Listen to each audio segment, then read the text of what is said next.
আমাদের সমাজে ছোটবেলা থেকেই একটা কথা খুব পরিচিত, কারো কবর দেখাতে গেলে আঙুল দিয়ে দেখানো যাবে না।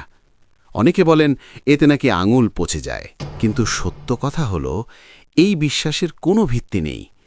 এটা কেবল মুখে মুখে ছড়িয়ে পড়া একটি ভুল ধারণা।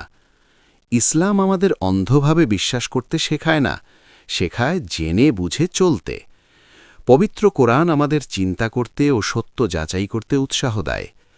আল্লাহ তাআলা বলেন, ইয়া আইয়ুহাল্লাযীনা আমানু ইন জাআকুম ফাসিকুম বিনাবাইন ফাতাবায়্যানু।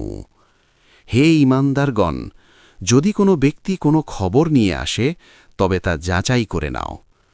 অর্থাৎ শোনা কথায় ভরসা না করে যাচাই করা আমাদের দায়িত্ব।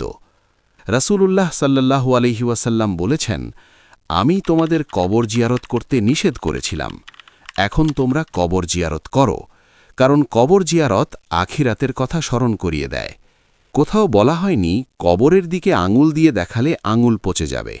এই কথার কোনো কোরআনী দলিল নেই, কোনো সহিহ হাদিসেও নেই, বরং এটা কুসংস্কার ছাড়া আর কিছুই না।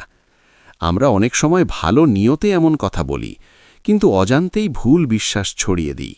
ভুল বিশ্বাস মানুষকে অকারণে ভয় পাইয়ে দেয়, আর দিনের সুন্দর ও সহজ শিক্ষাকে কঠিন করে তোলে।